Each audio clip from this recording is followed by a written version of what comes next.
Welcome in, ladies and gentlemen, to the BF Tailgate. My name is Steve Mathis. You can find me on Twitter at Judge Mathis, and I am joined to start today's BF Tailgate by Hansel. You can find him on Twitter at Uber Hansen. So I had to pull up the names there real quick. Forgot to do that before we get started, but hey, it's relatively early in the morning. I mean, we started the last couple of weeks a little bit later than we typically do, but the people are still in the building. We got King Thriller coming in saying game day, let's go. Edward Seifer coming in saying big dubs today. Sheldon Cole coming in saying LFG, Bills, Mafia. CR says let's go. A lot of O's there. A lot of different people in there. Jeff King was in the house. Father Snowman's in the house. Expecting some big dubs today. Chris Janke in the house as well. Jessica Tennis. We got a whole bunch of you guys. And yes, it is early for me in Arizona. It is 8 o'clock. 8 o'clock. So a little bit earlier for me, but hey, kegs and eggs, right? Is that what they call it when you watch soccer? When people watch soccer here in the Americas, watch some Premier League on Saturday mornings, keg and eggs. So I am ready to go for what is hopefully, as Matthew Montgomery says, a blood bath Sunday. Hansel, do you have any game day superstitions? Like anything that you need to do on game day in order for the Buffalo Bills to have success? Yeah. Same clothes every game. I'll switch up the jersey depending away or home. Start off the game day with a mimosa, and then it's blue light the whole entire game. I can't change that up. If I change that up, bad things happen. All right, I like that. So I'm in a similar situation. Last week, or 2 weeks ago, I wore the Josh Allen hoodie and they won. And I actually went away and I went to this Buffalo Bills M&T Bank polo because, you know, I live in Arizona and it's hot. And they thankfully still won. So I'm going to rock the polo again. I also have a very mimosa-like drink here. Today's episode brought to you by Black Rock Coffee and their energy fuel drinks. I always like to plug what I'm drinking. And this morning I'm drinking what tastes like a mimosa, but is really just a Red Bull and some other concoction of things. That's absolutely delicious. But let's get started today. You, for the BuffaloFanatics.com, every Tuesday, you have a rooting interest piece that comes out where you talk about who Buffalo Bills fans should root for. Mm-hmm. And one of the things that I was super intrigued with this week is you think that we as Bills fans should be rooting for the Jets over the Titans. Explain that one a little bit. Yeah, so I know it's early in the season. Rooting for a division rival is a little risky, but the Jets are just plain awful. Again, so it's about time we start rooting for them to win some games. One, it's going to reduce their draft stock come the end of the year. And two, a Titans loss is massive. The AFC South is horrendous. The Titans are going to run away with that division. That means, assuming the Bills do what they're supposed to and win the AFC East, we're going to be jockeying with position with the Titans for that seeding. So let's let the Jets get a win early on, the Titans get a loss, and that kind of sets us up a little bit in the future. I'm not concerned of the Jets coming back and pulling off something crazy and winning this division. They're just a mess. Like Zach Wilson's throwing interceptions. The offensive line's terrible. Their defense is awful. Like we're fine with them getting a win here and there. I read an article this week where one of the Jets writers or one of the Jets, people that do stuff like us, wrote an article about how it was time to bring Mike Shanahan in to sit next to Matt LaFleur while he calls plays. It's like, if you or Mike LaFleur, is it Mike? Yeah, it's Mike LaFleur. Yeah, if you need somebody to hold your offensive coordinator's hand, that's probably a problem. You should probably just bring Mike Shanahan in to be your offensive coordinator at that point. So yeah, things not great in Jets land. Obviously, the Patriots are playing the Buccaneers tonight. Oh God, I'd never loved Tom Brady more. I want him to absolutely skull fuck those guys tonight in Gillette. And Miami playing the Colts today. That's a weird one. We're still rooting for the Colts, right? Yeah, still rooting for the Colts. I mean, the Colts aren't good either, which is surprising to me. They were my dark horse team. I kept saying if Carson Wentz can put it all back together here, that Colts team is dangerous. Carson Wentz isn't putting it all back together, and that Colts team is not dangerous. The Dolphins, I don't think they're really going to compete with us for the division, but this early on, we got to go Colts over Dolphins for sure. Scott Blakely coming in saying, does Tyler Bass kick a 67-yard field goal today? Let's hope that we don't need to kick a 67-yard field goal today. I know Cliff Kingsbury tried a 68-yarder. That didn't turn out so well for him last week. Weird week for the kickers last week in the National Football League, but let's hope that Tyler Bass never has to attempt a 67-yard field goal, because if he does, that means like the game is on the line. It's an absolute crossing your fingers, hoping for something, because any other situation, you're not kicking it because you're afraid of a return, or you're up so many points and you don't care and you're just rubbing it in if you're doing something like that. So let's hope it just never gets to the situation where Tyler Bass has to kick a 67-yard field goal. Mike Reality says end of the half. Yeah, but what happens when they plant somebody underneath the goalpost, and what happens to the Arizona Cardinals happens? You don't want that to happen. So I think Sean McDermott has gotten a lot more riskier over the years, especially as his roster has gotten better. But I don't know if he's that risky. So that should be interesting. And Jessica coming in saying the NFC West will take care of the Titans. 2 more losses in for the Titans. So maybe root for root for the Titans today. Who knows? Who knows? But yeah. You do a piece every week as well for the Reddit Bills. You make a post every week on Reddit previewing the Buffalo Bills game. What are some of your thoughts on this game coming up here? What are the keys for the Buffalo Bills' success? Yeah, so I call it the matchup preview. I've actually done it in my head for my entire life. So especially being a Bills fan for the past 20 years or so, I always had to try to go into games being a realist, because I would get so frustrated when they'd go in and lose consistently. So what I did is I go through the entire matchup and I'd say, okay, here's where we have an advantage, here's where we don't, et cetera, et cetera. I started writing on Reddit, I think 3 years back now. It's fun and people seem to like it. And I go through like Bills passing offense versus opponents passing defense, Bills rush offense, opposing rushing defense, and so on and so forth. Every single week I've done it, ever since I started writing on Reddit, I can always find an advantage that the other team has over the Bills. I can't find one this week. Like, I literally can't. And that's a little scary, right? Because it starts going from that confidence to that cockiness. And I'm not trying to be cocky. I'm trying to be confident. But the Texans just aren't a good roster. I'll say the one part I think they had some kind of some advantage over the Bills was their linebackers with our running backs. But Zach Cunningham's not playing. And he led the NFL in tackles last year. To lose him, now the only spot I was kind of had a little bit of worry, that's gone. I don't see how the Bills don't just consistently move the ball and consistently stop them. Like, over and over again, this game should just be a mess. Yeah, one of the things that I mentioned on Twitter this morning that I want to see from the Buffalo Bills, you mentioned Zach Cunningham being out. I wouldn't mind, and I'm not Mr. Run the Football. Anyone who watches the Air Raid Hour knows that I'm pro pass. I wouldn't mind seeing 30 carries split between our running backs today. And like Isaiah McKenzie on jet sweeps, you have the rain. You have the rain could be a factor. You just want to get yourself into a lot of third and short situations. You want to just control the clock and control time of possession and just, handle your business. It doesn't need to be a 63-0 romp. You can go in there, you can do your business, and you can win the game 31-13 simply just by doing things like controlling possession and just holding onto the football longer than the other team. So wouldn't mind just seeing the Buffalo Bills run the ball a whole bunch. Bobby coming in, it's okay to be cocky, Bills Mafia. We deserve it. And then a couple of people coming in now asking about some of the inactives. And we're going to get to the inactives with Alex Lucci in terms of how the injuries are and reacting to the 53-man coming out. But before we can react, let's be a little proactive here. Scott Blakely comes in and says, Judge, talk to us about how we fill the role of Poyer and Feliciano today. What's your take? And it could be 3 major roles that we have to fill today, because it wasn't Josh Thomas who was called up from the practice squad. It wasn't Jameel Douglas who was called up from the practice squad. 2 guys who easily could have started today. Jameel Douglas could have been the starting left guard today, and Josh Thomas could have been the starting safety today. Sean McDermott was leaving it very open-ended in terms of who was replacing whom in those 2 spots. So it looks like it's going to be Jaquan Johnson or DeMar Hamlin for Jordan Poyer. Barring any surprises, it'll be Ike Butker for John Feliciano.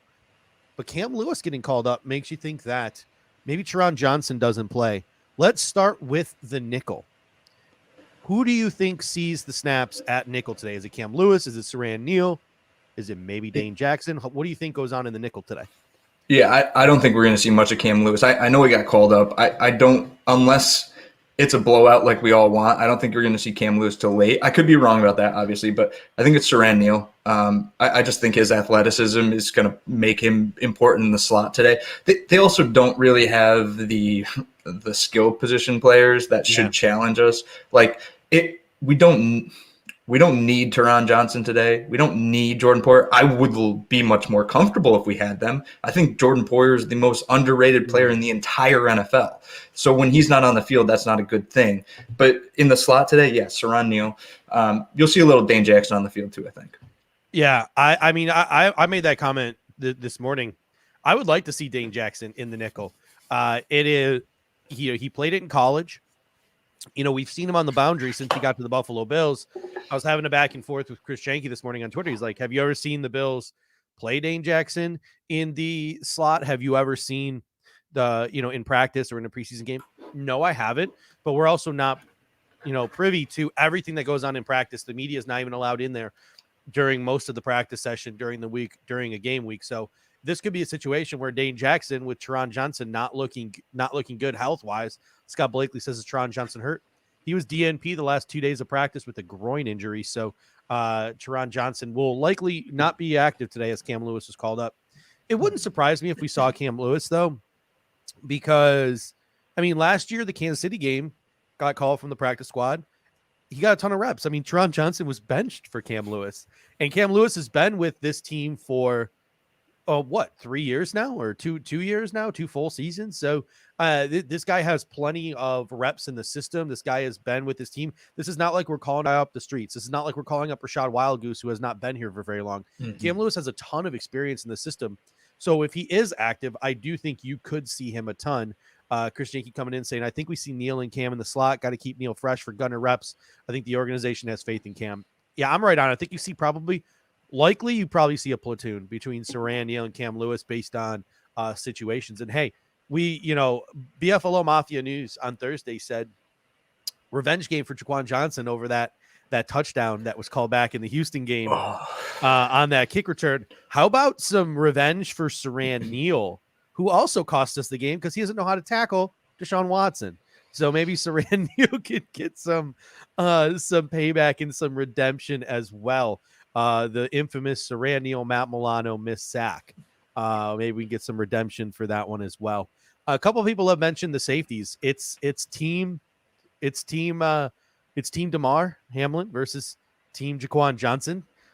Team Josh Thomas, which I made clear I was team Josh Thomas for strong safety. Has to wait at least another week or month or year or probably forever. But who would you like to see in that strong safety slot? Would you like to see Jaquan Johnson, or would you like to see Damar Hamlin? So it's funny you say Josh Thomas. I was huge on the way he played in the preseason. I love Josh Thomas. I loved him at the line of scrimmage. I really liked the way I really liked his physicality at the line of scrimmage. I really thought he earned a 53-man spot the way he played the entire time. But he's not playing today, so I guess we don't need to talk about him too much. It's Damar Hamlin. Damar Hamlin had a great preseason too. He just looks really, really good. And he's a prospect. Like, as much as I love Jordan Poyer and as much as I love Micah Hyde, they are getting up there in age, so we're going to need to replace them at some point. Now, I don't want to replace them this year or next year. Like, I think we're in a window right now. But at some point, I think Damar Hamlin does have the skill set where he can come in and he can play similar to Poyer if he needs to. So I'm really excited for Hamlin. I like Damar Hamlin better as a prospect, but I think it's gonna be Jaquan Johnson. And here's the thing: I just think that Jaquan Johnson is the backup strong safety, that sort of box type of player, and I think Damar Hamlin is gonna get that sort of free safety type of Micah Hyde backup role. Like if Micah Hyde wasn't playing this week, I think you would see Damar Hamlin. I just think because it's strong safety, it's going to be Poyer. That's one of my other beefs with Madden is every time I play the Buffalo Bills in Madden, I have to move Jaquan Johnson to back up strong safety and Damar Hamlin to back up free safety because those guys can't get their head on straight over there at Madden. Like the players don't look like the players and they don't even understand people's positions. But anyway, the only thing I digress. Say about that is I'm wondering what the Texans' game plan is going to be today. I think the weather's going to factor into it a bit, but they are insistent that they're going to unleash Davis Mills. I don't know what unleashing Davis Mills means, but if they're going to throw the ball 40 times, like put your more like athletic ball hawk player on the field in DeMar Hamlin and just let them throw the ball. And my question is what is David Culley's version of unleashing? That's what I want to know. I have no idea. He's like, David Culley's like, yeah, I'm going to go unleash tonight. I'm going to really unwind. Drinks half a beer and falls asleep. Like that's David. Mr. Diggs comes in and says, ask that dude, Evan, how's the rain? He's in West Seneca. Is Hanson by Western New York? You're in Albany, I believe. Here is the weather report for this afternoon's game. We have, can't see it because I put the comment over it, but we have Orchard Park. The game time temperature, it's 64 currently, or at least it was within the last hour. It's expected to be around 66, 70 game time, 30% chance of showers at noon, 40% at 1 p.m., 70% at 2 p.m., 70% at 3 p.m., and 50% at 4 p.m. So it's going to rain, at least right now, projected to rain throughout the entire game, the entirety of the football game, where there's a high possibility of rain throughout the entire football game. We're actually going to have on location Clay Troya and possibly Z-Bot at 11:40. So we will have people at the Highmark Tailgate at 11:40 giving us a live update of what it actually looks like on the football field. Couple more things before we head out here. I just saw the thigh doctor has entered the waiting room here, awaiting his segment up here on injuries in a moment. But edge snaps through 3 games, Jerry Hughes and Mario Addison are outnumbering or out snapping or getting more reps than AJ Epinesa and Gregory Rousseau. Would you like to see that change this week? I want to see Epinesa on the field more. It was the weirdest thing that he had that dominant game against the Dolphins, and then we just didn't see his snap count jump. But McDermott has a plan. So if that his plan is, I'm going to stick with my veterans, I guess we kind of have to trust the process, right? But I do want to see Ep on the field a lot more. And Rousseau just looks really good. Like people were saying he's not ready. He's not going to be ready year one. Like it's going to take some time. But I think they're also building up for, and I don't want to get ahead of things, I think they're building up for this Chiefs game, right? They keep talking about how Rousseau can shrink windows, and that's what you have to do against Patty Mahomes. So maybe this week we see a little bit more to get him prepped for the Chiefs game. But one game at a time, we got to win this one. So I think you're still going to see Hughes and Addison more. I do want to see Ep, and I do want to see Rousseau a lot more, though.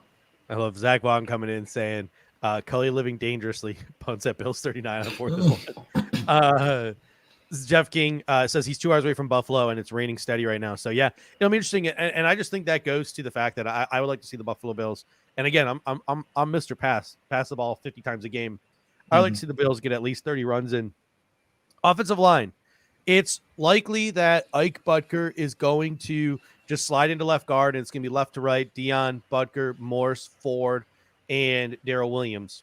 Would you like to see something different, or are you content with just plugging in that John Feliciano with Ike Butker?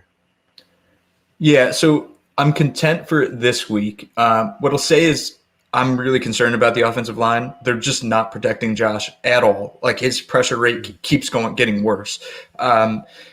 Why that concerns me is a Super Bowl team needs a really good offensive line. We saw what happened to the Chiefs in the Super Bowl. We saw what happened to the Bills in the AFC Championship game. So the Bills, they have to do something. They can't, when Feliciano's healthy, they can't roll back with Feliciano, Ford, Darrell, and Dawkins and Morris and just hope things get better. They're not going to get better. Mm-hmm. I think this is the week you try something crazy. I'm not 100% sold on doing this. I did tweet this out, and Pierre had a video on it, pushing Darrell Williams into right guard and putting Spencer Brown at right tackle. This is the week that you can try it, and you should be okay. I don't think it's the best idea in the world, but something has to be done. We can't just do the same thing we've been doing over and over again. That's the definition of insanity. Bobby comes in and says he's got a conspiracy that they're benching Feliciano out with concussion today this week to see how Butker does ahead of the Chiefs matchup. Why Feliciano? Feliciano had his best game last week. It's Cody Ford that's been shit in the bed since week 1. You could make the argument that Darrell Williams hasn't been perfect, but he hasn't been embarrassing since week 1. Deion Dawkins is getting right back into form at left tackle, looking real good. It's everyone else. Mitch Morse looked solid against Miami. I mean, the only one really, and again, they're not perfect. I think adequate might be a way to describe the offensive line last week. But, the situation that I would like to see is, the definition of insanity is trying the same thing over and over again, hoping for a different result. We've seen Ike Bucker at left guard. We've seen John Feliciano at left guard and right guard, all these different things. I would like to see a situation where, and it's probably not going to happen this week because John Feliciano's out and John Feliciano's our backup center. I would like to see Ryan Bates at right guard. Like I would have loved to have seen Dawkins, either Ford or Butker at left guard, whatever you so choose, because Ford did have some decent success at left guard last year. Morse, Bates, Williams, to try to get a little bit more of a power guy in there, because Bates is a little bit more of a powerful guy than I think the other guys are. But they just seem unwilling to do it, whether it's because of what they're seeing in practice, because they like him as a backup, whatever. It's interesting. And Bobby Ray comes in and says, if Ford had played against the Chiefs, I don't know if Ford has played with the Chiefs, but Feliciano was the one who got destroyed by Chris Jones. Yeah, but Feliciano got destroyed by Chris Jones, and Ike Bucker was out there too. Feliciano got destroyed as the right guard. So what's gonna stop the Chiefs from just shifting him over to left guard? Like Ike Bucker would probably get destroyed by Chris Jones as well. One of the things that we're going to talk about next week is the fact that, Chris Jones, he plays edge now and not nose tackle. So it should be super interesting. All right, Hansel, before you head out here, give us your game prediction. Yeah, I'm going to predict something. I mean, I'm going a little crazy here. I think the Bills cover that. It's 17.5 right now, last I checked. I think they cover that. I think it's 41-14. I think you see a defensive touchdown. I think that Davis Mills throws multiple interceptions. I'm thinking he might throw 3 or 4. This team, the Texans are awful. They're horrendous. The Bills do not lose this game. If they play it 1,000 times, they win 999 times. What scares me is that one time. And look out for Andre Roberts. This is his revenge game, and I love Andre Roberts. So if he could return one, he could take one to the house. Should I pull up a clip of Al Pacino, Game of Inches, from any given Sunday? That might be exactly. Anyway, but that's what the Texans will need. Al Pacino in the locker room pregame, hyping them up in order to get that 1 in 1,000. Anyway, Hansel, thank you so much. You can find him on Twitter at Uber Hansen. Every Tuesday morning, his not betting favorites, but his rooting favorites article comes out. You can find him tearing it up on Reddit, giving his matchup predictions, etc. And he will be a staple of our Bills BF tailgate for weeks to come. Thank you so much, Uber, and we will see you in the future. Peace. Go Bills. All right. In 30 seconds, we will have the thigh doctor, Alex Lucci, live from New York City Bills Backers Bar to break down the Buffalo Bills injuries and the inactive list.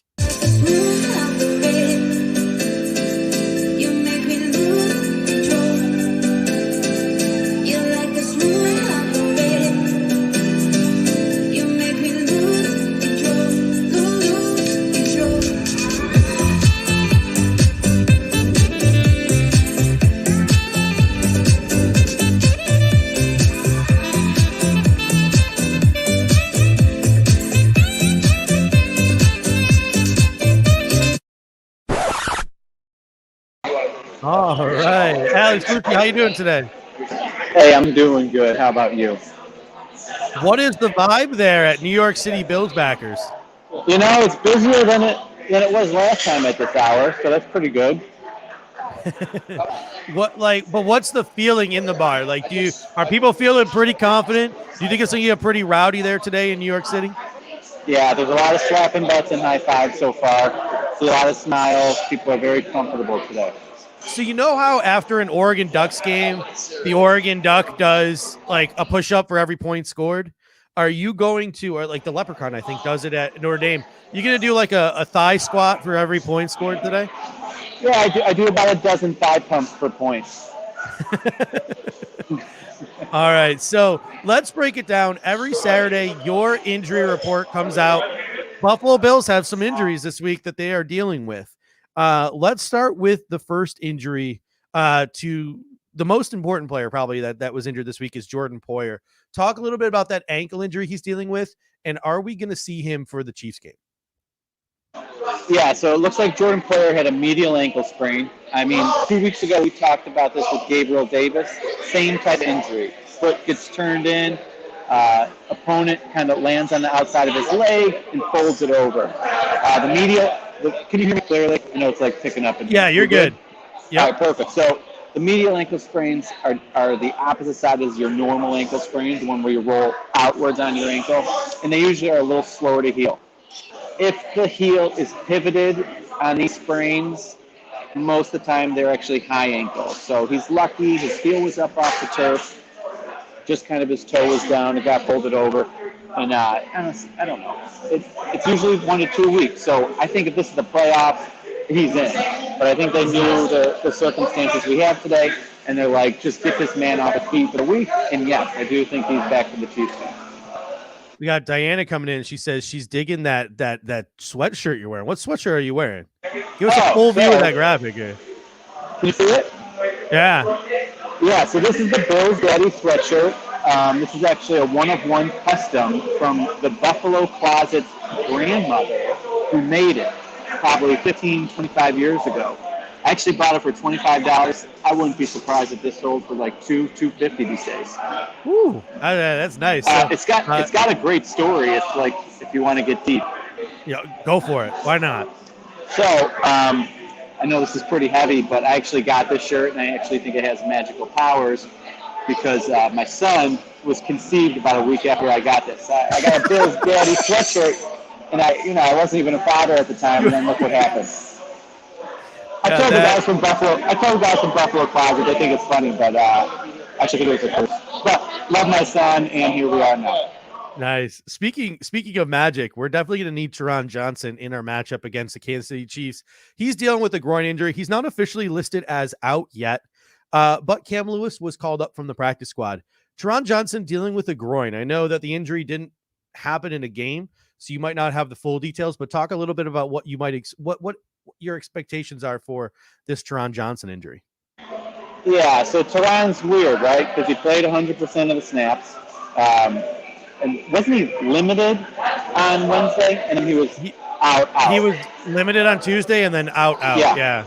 So you would think, like, what? Did he, pull his groin in practice? But no, we don't know. So if I was a guessing man, I feel like we would have had some news. Hey, Taron Johnson got hurt in practice. You would think. So yeah, I'm thinking the groin was sore. They brought him out Wednesday. They're like, hey, just go through, warm-ups, take it light, see how you feel. And then when he hit Thursday, he's like, hey, guys, it's still sore. And they're like, dude, we're not pushing it. You're shut down. Wait till next week. I would expect Taron to come back. Now, he's got some history on his groin. So he had a groin in 2019, I believe, in the preseason. And then he had one in 2020 during the season. And then now he's got another one now. So does he have a pre-existing injury that's going to continue to flare up? Probably. Now, your hip has a socket, right? And there's a lip around it called the labrum. He might actually have a labral tear, which feeds pain into the groin, or he has one of those, sports hernia things he's dealing with. Because a lot of that pain goes into the groin, so it's something they might have to kind of put a pitch count on him for. Furthermore, Sammy Watkins had that repaired in one offseason. So you get through the season, but it hurts all the time. So these guys just get it fixed up real easy in the offseason. And the surgery for a labral tear in the hip is really good. So it is what it is. Moral of the story, I don't think he got hurt in practice. I think he actually was just really sore from the game, and they're just like, let's not play with it. Because Taron's become very, very important for this defense. Yeah, it'll be super interesting to see how that plays out. That gives me a little bit of reassurance with you thinking that it's just going to be something where they're just trying to play it cautious, just trying to get him rested up for that Chiefs game. A little bit of worry creeps in. I think that we're resting so many players against the Houston Texans. It looks like Poyer, if it was a playoff game, he could play, but we're going to rest him this week because it's the Texans. Taron Johnson, again, another injury where he could probably play if it wasn't for the opponent. If it was a serious game, he'd play. We're sitting both these guys out. Obviously you never want to put the cart ahead of the horse, but hopefully this is a week where, we can be able to we can be able to do that just a little bit. And a couple of people have told me that the inactive list is out. So let's break it down, shall we? The inactives today. Woo! Interesting little nugget here. Tell me Tehran's active. I'd be shocked. No. Okay. Poyer, Johnson, Feliciano are out. Matt Breida is out. F.A. Obata is out. Boogie Basham and Harrison Phillips are active. And Vernon Butler is inactive. Tell me your thoughts, Thigh Doctor. Is Harrison Phillips finally healthy? I actually think Bean and McDermott have been watching our show. I think they know. Yeah. They know. That's cool. That's cool. They personally understand. They personally understand how much I dislike Vernon Butler.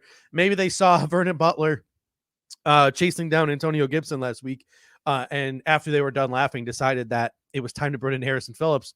Harrison Phillips is now a month removed, really, from that injury that he sustained in the preseason. Talk a little bit about Harrison Phillips and what he's coming back from, that injury that he suffered in the preseason. Yeah, again, it's tough. The video sucked on the injury. I think he had an LCL sprain. LCL sprains don't heal well, and they usually take about a month. So that would put him on track. If that was the deal, he's on track. He should be healthy. He came back, though, so I don't even think it was an LCL. I really don't understand what's going on here. Is everything all right? Live TV, people. Live TV. Yeah, don't worry. I think they're mad. I think they're mad at me. Anyways. Yeah, no, Harrison Phillips should be 100% healthy. Now, remember, he's got 2 ACLs. His knee's probably a little loose. Even though you did the ACL, you get it repaired, but it's going to have like a natural little extra laxity. So it's a little more, how should I say this? A little more, the risk for him to get other sprains is higher in meniscal injuries. Yeah. So he might have had just like a little tweak, and that's it. If it was LCL, though, 4 weeks, he's a professional football player. He's good to go. Nice. Boogie Basham is active for the first time this season. Now, it's going to be really interesting to see Boogie Basham in uniform today. And I think one of the things that I'm going to keep my eyes on is his physique. My eyes are going to be all over Boogie Basham today. I know Bobby's probably going to take that thing that I just said, my eyes on his physique. He's going to clip it into some kind of promo, but I'm really going to look at Boogie Basham and what he looks like today, because in college, he shuffled between like 270, 285. Was he a D end? Was he a 5-tech? He got to Buffalo, had sort of that baby fat on him. So Boogie Basham is a guy where you wonder if it's the AJ Epinesa treatment. Are they content or comfortable with him 270 to 280? Do they want him to slim down to 260, 265 like AJ Epinesa did? Talk a little bit about being an athlete, Alex, and just what the difference between 15 pounds makes and the cutting weight and the gaining weight. Like, what effect does that have on an athlete on game day? Good call. All right, so listen.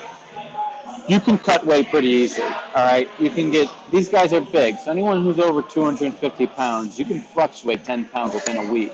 However, to be comfortable in that skin is a different story. That's months. That's 3-4 months. It's got to be consistent. So if he like crash dieted and got down 10 pounds, that's one thing. But it's like really shrink wrapping that body back, toning up those muscles. I mean, you got to be consistent. It's got to be long term. You're looking at 3 months to really – that's like the turning point when your body composition actually really starts to change. Mm-hmm. We got a couple people in here mentioning Tommy Doyle. Bill's Mafia STF comes in and says Tommy Doyle is active. I made a joke earlier on Twitter, and it was a joke. I was not serious. To imagine an offensive line from left to right: Deion Dawkins, 6'5", Tommy Doyle at left guard, 6'8", Mitch Morse at center, 6'6", Spencer Brown at right guard, 6'9", and Darrell Williams at right tackle at 6'6". That would be a fucking mountain of an offensive line. It's going to be interesting to see how Tommy Doyle develops, but I would expect Tommy Doyle to be a break glass in case of emergency offensive lineman this week. Maybe it's because they're worried about injuries later on in the season. I was really surprised Jamil Douglas wasn't activated and put on the offensive line today. My guess is they didn't want to waste one of his call-ups in case there was a serious injury where a player would be out a multitude of weeks. If not, I think Jamil Douglas could have been in play to start this week. And no doubt, I think if there was unlimited call-ups and there was no risk to Jamil Douglas for bringing him up, my guess is Tommy Doyle will be inactive this week, and Jamil Douglas would be in the Buffalo Bills lineup, maybe not as a starter, but as a backup. So Tommy Doyle is active today, but very much seems like a break glass in case of emergency. You know what I wouldn't mind seeing the Buffalo Bills do, and I would love your thought on this, Alex, on kicks from the opponents. Having Spencer Brown and Tommy Doyle, the 6'8" and 6'9", lining up at defensive tackle and just sticking their hands up trying to block kicks. What do you think? I never said that, but that's actually a great idea. Yeah, no, I just came up with it. Yeah. What? That's actually a great idea, especially Spencer Brown because of his athleticism. I mean, just like knife in and jump, man. That's actually a great idea. Do you know what gets to the Bills? I know they might get our social media stuff. Nothing like a handwritten letter. Yeah. I think you should write that to Sean McDermott. I'm just gonna write a handwritten letter to Sean McDermott asking him to put Tommy Doyle and Spencer Brown blocking kicks on special teams. All right, Alex, about 3-4 minutes left. Give us your thoughts on the game. Paint a picture for us, and what is your prediction for game day? Yeah, I think the gamblers are probably in with the refs today. So I would expect that see some calls going Houston's way to keep the game close through the early part, and then I think the Bills are just going to blow the doors off. I don't think there's any calls that can hold this down. I don't see Houston keeping up with us, and I don't see Houston stopping us. I think this is going to be one of those real rout games. I'm talking 56-10, big time, crushing, and we're going to see a lot of from our other guys. I think that's a great reason why they would activate Basham today. Get a big lead, and then get some of these young guys, get them some reps. Even Tommy Doyle. I get it, it's break glass, but if you're up 30, let's go. Put him in the lineup, get him some reps, get him on film, and see what we can do with him. Pierre coming in saying he's glad that you did not get injured. BF does not have a workman's comp. All right, Alex, any final takes before you head out here? And then we will be back with Clay Troya from inside of the BF Tailgate. Yeah, my other takes is I would like to see if anyone wants to ante up $1 or more, and I will do a thigh dance right here, right now.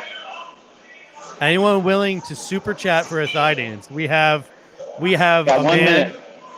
We have one man. We have a man willing to sell himself here on My mom live. would be proud. Your mom would be so proud. I'm just texting Clay right now, asking if he's going to come on from the tailgate. But if anyone's willing to super chat over the next minute, Alex Lucci is willing to give us his patented thigh dance. I know Pierre wants to see it. I know this is something Pierre wants to see. You know what? Fuck the money. This is for Pierre's birthday. Oh, he's just doing it for free. Would you look at that? Let's get it right here. Oh, we got money too. There it is, ladies and gentlemen. We have got live from New York City. Live from New York City, the patented thigh dance. If Alex Lucci was a member of the Buffalo Bills, you would never have to worry about him being on the injury report. There's no soft tissue there. No soft tissue there. Well, actually, there's a lot of soft tissue, if you know what I mean. All right, we got Don Keith. She wanted the thigh dance, and Naheem123 or Naram123 came in and said, "Why do you put me in a position to cheer from Tom Brady? Why? It's got to be done. Beat the Pats. That's got to be done today." So we'll be back in 1 minute with Clay Troya live from Highmark Stadium to give us a weather report, and we will be right back, folks. Go Bills.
All right, ladies and gentlemen, live from Highmark Stadium, the Gummy Bear and Clay Troya. How we doing today, gentlemen? How we doing today, gentlemen? Very good, very good. You looking a little wet. Is that because of the weather or because the Buffalo Bills are about to drop a 50 burger on the Houston Texans? I would say it's a little bit of both. A little bit of both for me, definitely. Yeah. But it's a little misty out here. There's a little bit of drizzle coming down. It's not too bad. It's there's been a little periods where it's kind of raining a little bit, but for the most part, the weather hasn't been too bad. Just a little bit moist out here. Clay's dad put it perfect. It's like the Maid of the Mist. Yeah. A little bit of rain coming down. It actually kind of feels good. Anything more than that, though. We got Philip Gong coming in saying Bills win 52-10. Josh Allen throws for 410, 4 touchdowns, rushes for 20 yards and a touchdowns. Bills will cause 5 turnovers and force 8 sacks. The end is near. Jesus. You guys will be soaked by the end of the game if that is Well, what I'll tell you this. I'll tell you this. For multiple reasons if we get 8 sacks. I need Phil's mindset every game. That's terrific. Yeah. My question for you, Clay, is for the people who don't know, you used to be a quarterback. What is it like to throw a football in the rain? So for me, it's a little bit different because my hands are not as big as Josh Allen's hands. So for me, it is a little bit different. I have to move my palm up a little bit closer to the football to throw it to get the full release going. For Josh, I don't think it's going to be as much of a problem because his hands are so big. This is the reason they got him is he's a guy that can play in the elements like this. So I think with his hand size, it is going to be fine. For the most part, a lot of what you do is just all from the flick of your fingers. So as long as he can get a solid grip onto that ball, maybe fumbling is a little bit of a worry if he tries to run it a little bit because he does tend to kind of just hold it in the palm of his hand when he runs the ball. But as far as throwing goes, I don't think it should be too much of an issue. What has the tailgate scene been like at Highmark today? I know you guys were for a little bit at the Bills Mafia Babes tailgate. What is the feel of the crowd? What is the enthusiasm like? What are some people's predictions about what's going to happen today? Well, it's funny. I said this on my show on Wednesday. It's one of those games where it seems like everybody showed up to have drinks and have a party. And that's exactly what I get the vibe with when I'm in the lots. Even with the rain, tickets were down to $25 today. Nobody wants to be here, I think, for a variety of reasons. One, everybody's expecting a blowout. The line's up to 17.5. Two, it's raining pretty steadily right now. So, I understand it. But those who did decide to come and brave the weather, there isn't a soul judge in this entire vicinity who not only thinks this game isn't going to be in the Bills' favor, there isn't a soul who doesn't think the Bills are going to win by more than at least a score. So, 13.5. We got people coming by, giving their predictions. 17.5 right now if you wanted to get in on the Vegas line. Look, the Texans are who they are. The Bills are who they are. The one thing I will say, this rain, you don't often see 40, 50-plus points in weather like that. So I will put that out there. But, what more can you say? I tried saying this on Wednesday. I tried to preview the game. It's very tough to preview a game where there's not much to preview. It's either the Bills win or it's a catastrophic collapse. Yeah, we got Matthew Montgomery coming in saying, "Here's $5 for the boys to chug their beers." I don't have a beer in my I got hand, one. sorry. Hey, Matt, this one is to you, brother. Matt is always supporting the Fanatics. We appreciate Matt. And cheers, Matt. I don't have a beer, or I'd be doing it too. I will say, as Bot is chugging his beer, the rain has started to pick up just a little bit. It started to come down a little bit more steadily. And this is kind of how it's been, though, for the last few hours. Sometimes it'll come down for a little bit more. It'll lighten up for a little bit. It's kind of been back and forth all day. It has, yeah. All right, boys, give us your thoughts on the game. Well, first of all, here's what I want, because Bot, you just said there was nothing to preview. Paint a scenario where the Houston Texans win this football game today. What would they have to do? What would they have to do to win this football game today? I don't think it's so much what Houston would have to do. It would be what the Bills would have to do. And what the Bills would have to do is absolutely implode. And now, look, we're going into week 4. 3 weeks removed, we saw the Bills implode against Pittsburgh. It's safe to say that is what the reality was. We saw Pittsburgh lose 24-10 to the Bengals. And I think every Bills fan with any competency can look back at that Steelers game and realize the Bills beat themselves. If the Bills were to lose this game today, not only would it – I always – this is the one thing I come back to. The Bills beat the Vikings in Josh Allen's rookie year, the linebacker elite game. They were 17-point underdogs. At that point in time, that was one of the biggest upsets in regards to Vegas spreads in NFL history. So we're talking if the Houston Texans were to win today, it would be one of the biggest upsets in NFL history. Now, if that were to happen, the Bills would absolutely have to implode. The offense would have to have at least 3 turnovers. Yeah, I was just gonna say, I don't know. I can't envision it. I really can't. Can I add on to that too? You said our guy Hansel came on earlier, and he's been tweeting all week the similarities between the Vikings, the Vikings Bills game from 2 years ago or 3 years ago, and this game today. Second year a rookie quarterback making his second career start. That's another similarity that this game has.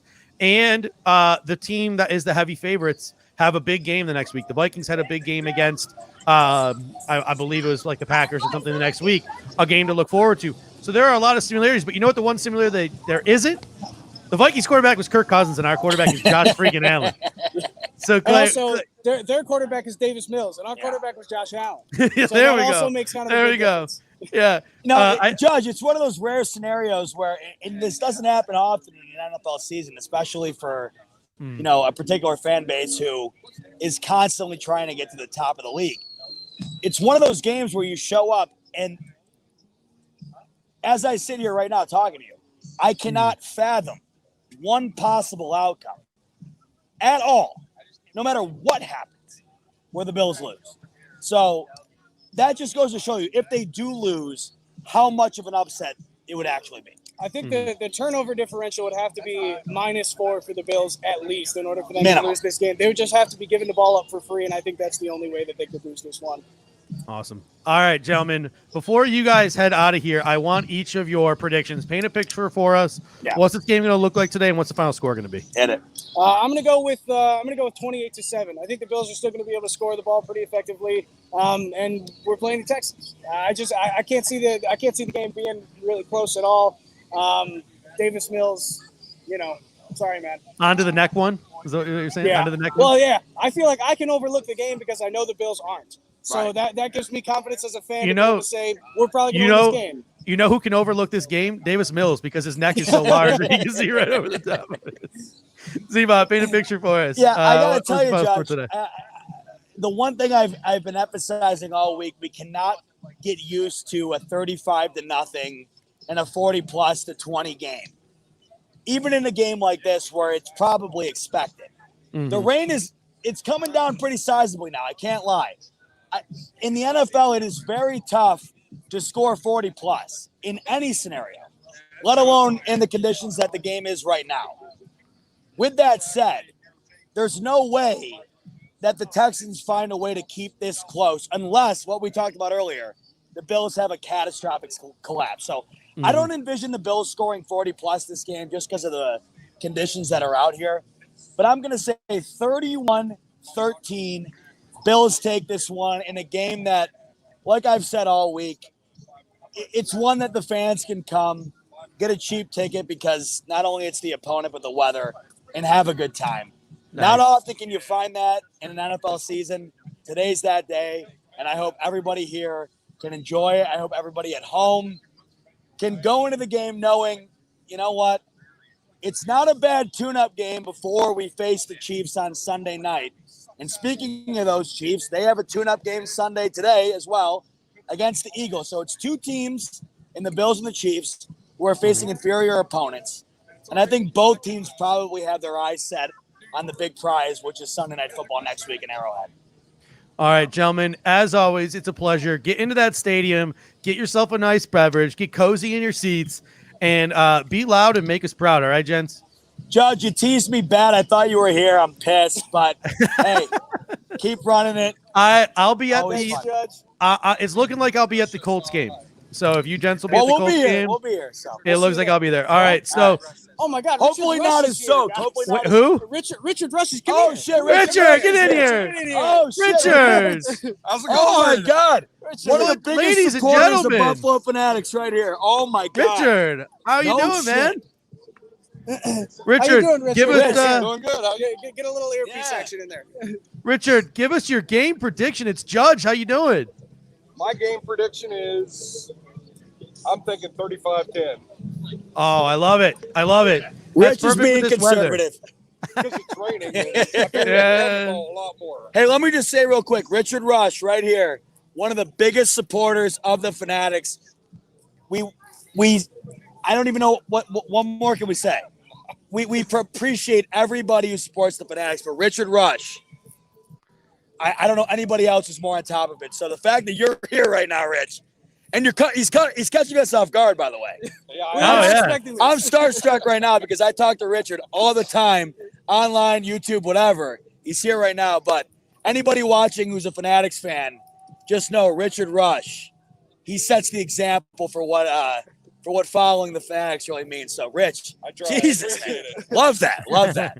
All right, gentlemen. Enjoy Thank you yourself. so Hey, much. Judge, Yeah, thank you. if you want to Bills. fly out, we got an extra ticket, by the way, so get All out. right. All right, see ya. I'll hop on a plane. We will be back in one minute.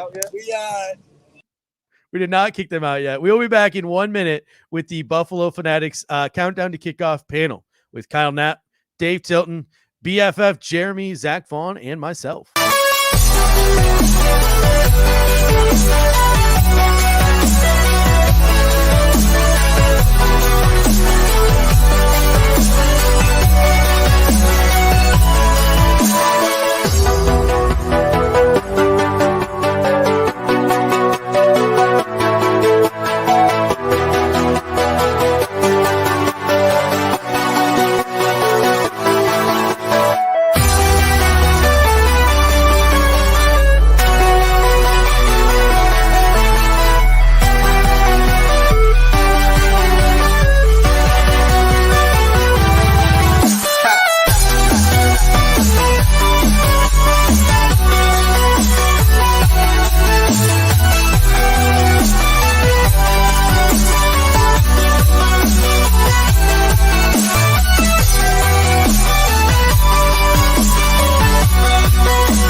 Welcome in, ladies and gentlemen, to Buffalo Fanatics Tailgate. I'm going to switch this up a little bit, paint a little prettier picture, get everyone's face nice and large there. Ladies and gentlemen, from left to right, we have Dave Tilton, Tilt Money. You can find him co-hosting the Air Raid Hour every Monday and Thursday night on Buffalo Fanatics YouTube. BFF Jeremy Matthews, you can find him every Saturday morning. Yes. Saturday morning as co-host of the Process on Tap podcast here for the Buffalo Fanatics. We have Zach Vaughn, a.k.a. Turd Ferguson, the editor-in-chief of the BuffaloFanatics.com, and the one, the only, Kyle Knapp. You can find him on Twitter at Kyle Knapp, and he is host of Knapp Knows Buffalo, which drops every Friday morning. Him and Casey Reed always do a great job. And look, I don't know how much you paid this guy, Kyle, but he comes in and says Kyle's a goat. A lot of money, a whole lot of money. Thank you, All of Brennan. his, You came through for me. All of his gambling winnings from Casey's picks? Yeah. No, that wouldn't have Thank Casey, you make a lot of money. BFL Mafia News comes in and says Jeremy's return. So we got Jeremy back as well. So before we get started, just so you know, the BF tailgate, anything can happen on a BF tailgate, right? And sure enough, we get a nice little cameo there from Richard Rush with Clay and Z-Bot there. So that is what makes this show what it is. This is what makes BF what it is. We are truly a family, and that was an awesome way to segue into this countdown to kickoff panel. Gents, I want to get started with the offense. We are 17.5-point favorites. I want your predictions right now. Do we cover the spread? Kyle, you're the betting man here. Do we cover the spread here, 17.5? So on the show, I said the Bills were going to cover. I can't get away from the fact that I think the Bills are going to cover. Shout out to all these people. I don't know when I paid David, but you pay? apparently Wow, I'm paying a that's lot of harsh. people. Harsh. But I said the Bills are going to cover. My score prediction, when we'll get to that, is going to have the Bills covering. So I got to stick with that prediction. I think the Bills offense is just going to be way too much for the Texans. defense with the guys they're missing, I think the Bills are going to be able to control the game. I think they'll be able to score probably close to at will, but obviously everybody's a professional. You got to go out there and do it. I think the Bills cover, though. It's a tough one to put your money on, though. I'm not doing it this week. Yeah, I certainly did not place it there. Is anyone here in this panel willing to take that 17.5 point spread?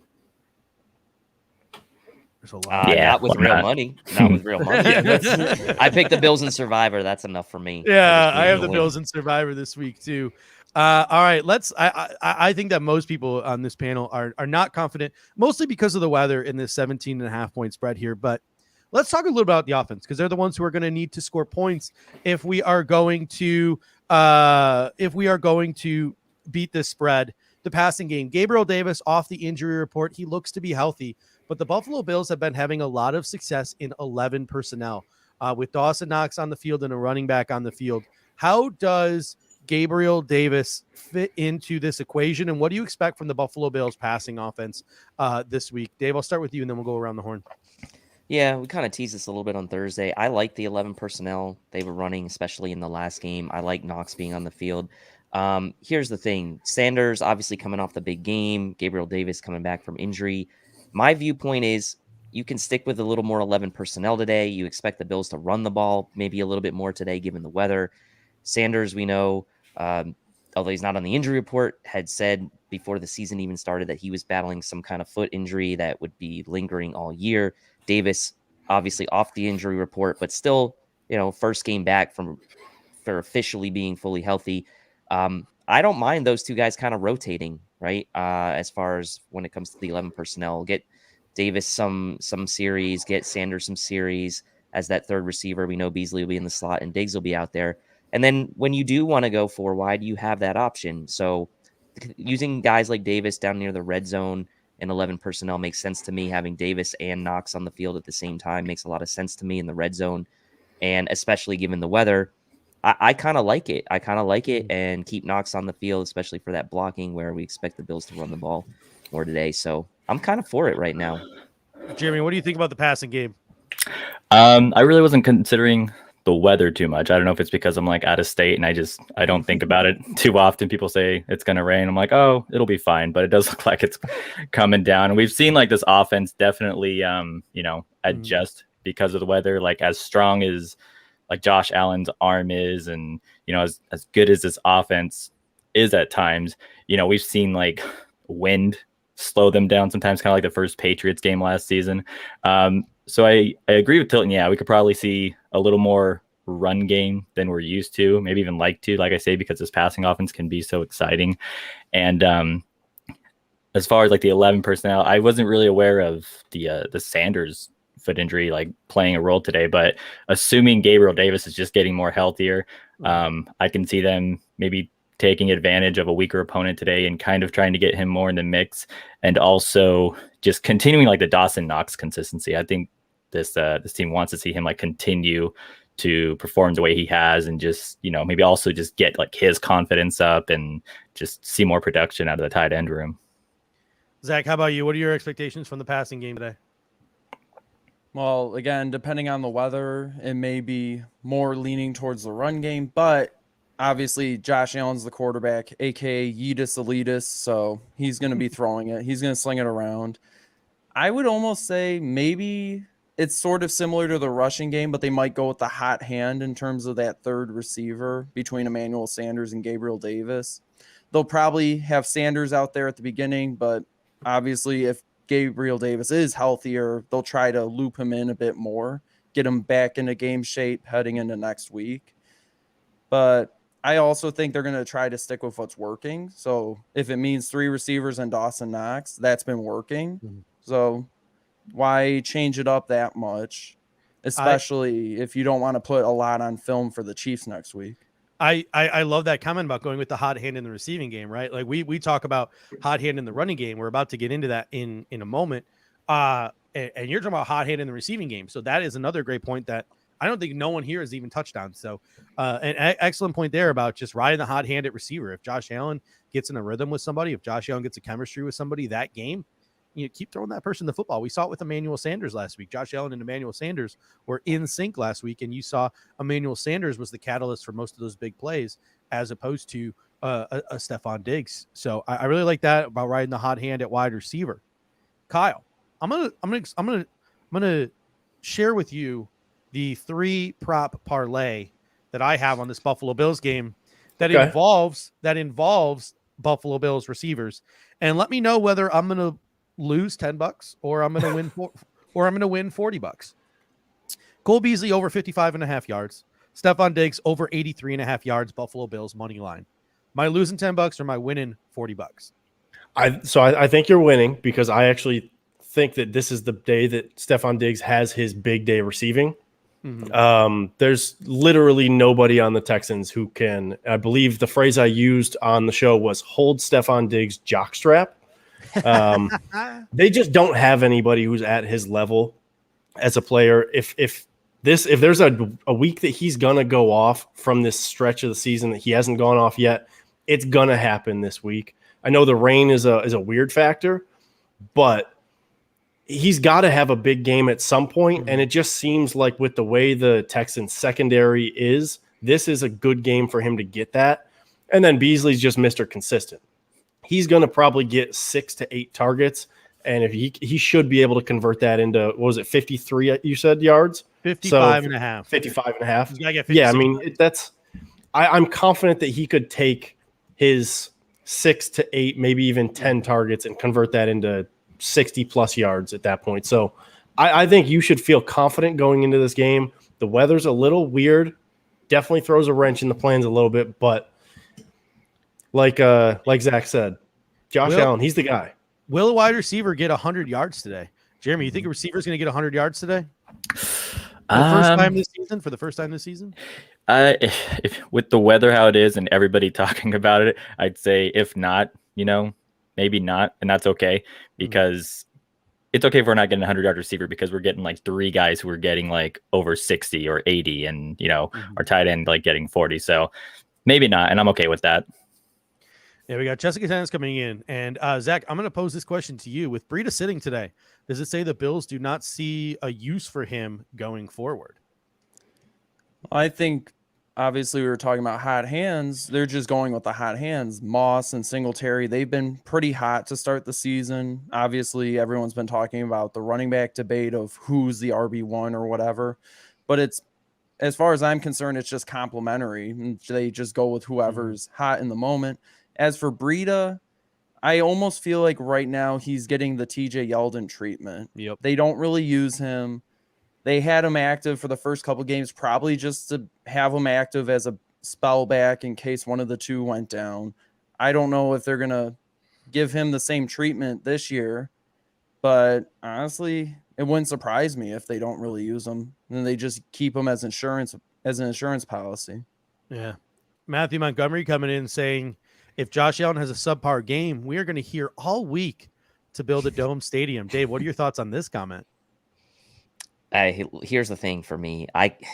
I'm not local to the area, so like I really, as a fan going to the game, I can't really comment. But as a fan of wanting to see the offense perform, and at the risk of sounding like a person who goes against like, oh, we got to have snow, we got to have this and that, like that kind of gets old to me, to be honest with you. Like I'm sorry, I'd rather the team be in pristine conditions all the time to perform, especially this version of the Bills with the passing offense they have. I'm not saying they can't perform well in inclement weather, but to be perfectly fair, Josh Allen hasn't had some of his better games when the weather's been bad. So we saw a little bit of rain last year in that Chiefs game where he didn't really look that great. A couple other games where he hasn't looked that great in, rain and wind. Obviously it was windy last week and he still played well, so that was fine. But if it's me, as just from a pure football standpoint, you probably want your guys playing in pristine conditions. But as a fan, I guess, and being kind of on the side of we want teams to come to Buffalo and struggle with the weather and struggle with the elements, I can understand that. So you kind of have to figure out where your pull comes, right? Is it the pristine conditions, or is it kind of like the adverse effect that maybe it would have on the opposing team? So, it doesn't really. I don't really get too involved in this sort of dome or not dome conversation. You got Don coming in saying, "I want them to have a retractable roof. Keep it open in the winter. Keep it open in the winter, but don't think weather counts." I think she means keep it closed in the winter. But yeah, to me, the model is Lucas Oil Stadium out in Indy, right? If you were to build a stadium, that's the one I think that I would want to build. Just a cookie cutter, retractable roof, dome. That would be the best in my opinion. But it looks like they're going to go for a sort of a mix. It looks like they're going to go for that outdoorsy Bills type of stadium. But they're going to have that Miami sort of overhang to keep some of the weather out. So it'll be really interesting to see how that works. Because, in Miami, it's rain. In Buffalo, those overhangs have to be able to handle snow. And once weight a lot of weight down on those things, little bit concerning. I think we saw the Carrier Dome collapse about a decade ago or so. So Minneapolis did technology, too. The stadium from Minnesota, they just collapsed. They had to rebuild the whole new stadium. Yeah, I think technology has come a long way since then. But it's going to be interesting. Brendan P coming in here saying checking in from TIRNA. Tiernanog. It's an Irish Tiernanog. All right. The Bills Backers Bar in Philly. Big thanks to Fanatics and Go Bills. Thank you, Brendan. We appreciate it. From Tiernanog. I had no idea. They have one here in Raleigh, or they used to, but I thought that was a typo. No, but I'll have to look into that one. There's so many just cool Bills Backers bars around the country. Like I still remember speaking of retractable roofs, there's a retractable roof in the Pittsburgh Bills Backers bar. I'm still to this day shocked. It's literally a rooftop bar with a retractable roof. She's like, yeah, the weather's gonna be nice, so the roof should be open. I'm like, what? I was just completely blindsided by that. So that was really cool. If you ever head out to Pittsburgh, check out Mario's East Side. Cool little bar there, I guess, in Pittsburgh. But anyway, back to the offense, the running game. It's been things have been getting heated in Bill's Twitter land. I told you that people were going to start to come out of the woodworks that didn't exist and start puffing their chests and calling Zach Moss RB1. Saw that from a couple of Buffalo Bills content creators, but then there was going to be other people who were going to come back and they were going to defend their boy Motor Singletary. I'm just sitting here like, whoever's got the hot hand, you ride the hot hand. What are your thoughts on riding the hot hand? What are your thoughts on the running game in general? And what do you think we're going to see from these backs today? Who's the lead dog today? Who's going to step up and be that alpha in the Buffalo Bills offense? Zach, start with you. I think that I would take a bet that the first running back we see is probably Singletary, because that's how it's been the last couple of games. They'll probably just put him out there, see if he can get some consistent yardage, and then at some point put Zach Moss in like short yardage situations, red zone, whatever. Seems like how they've been doing it. But again, if Zach Moss takes over, then you see more of him as the game goes on. And obviously, as everyone's expecting a blowout, hopefully at a certain point, you just run the ball with both of them and just try to chew up some clock. Yeah. Kyle, we got a question here from Dondi, and then I want your thoughts on the running game and who's going to be the alpha dog today. Where can you get a cap like that? And what are your thoughts on the running game? It's a 47 brand hat. So you can go to 47brand.com. That's where I found it. But I said that I think that Zach Moss is RB1 for the Bills. And Zach and I kind of talked about this a little bit on Twitter. I think there's more nuance to it. I don't think it's just a strict because I think he's RB1 that the Bills are going to go with him and only him. And it's the Zach Moss show. I think it's more that it's a committee backfield. Yes, they're going to share carries, but even in a committee backfield, there's a guy who gets more of the workload more often. You still ride the hot hand. Devin Singletary will be the guy some of the games. Zach Moss will be the guy some of the games. I just think that Zach Moss is going to be the guy more often than not, because I think his skill set lends to being successful more often, because he can be involved in the passing game. He can run between the tackles. He can be the guy who's going to pass block. He has more of the skill set that you need more consistently. And it's not a knock on Devin Singletary. I like both guys. I think they're both good running backs, both serviceable running backs, both very worth using. But I think Zach Moss is still going to be the guy more often than not. And I think today's one of those days where Zach Moss has a lot of success in between the tackles, because the Texans are missing is that their defensive tackle, I'm completely blanking on his name. Is it Ross Ross Blacklock. Blacklock? Yeah. Yeah. Yeah. Like they're missing Zach their Cunningham, defensive their tackle. linebacker too. Their middle Yes. linebacker. So they're missing a lot in the middle of the field. I think that lends towards Zach Moss having a big game this week. There's going to be other games where Devin Singletary is the guy, but this week I think it sets up really nicely for Zach Moss to have a good game. We got Jose R coming in, and I think Dave's going to be in agreement, so I'm going to kick it to Dave in a second. Seems like Motor gets the first half and Moss gets the second half. This is something that you have talked a little bit about on our show, Dave. Explain what your thought process is for the way our running game operates. Kind of like how Brian Flores uses his quarterbacks in Miami.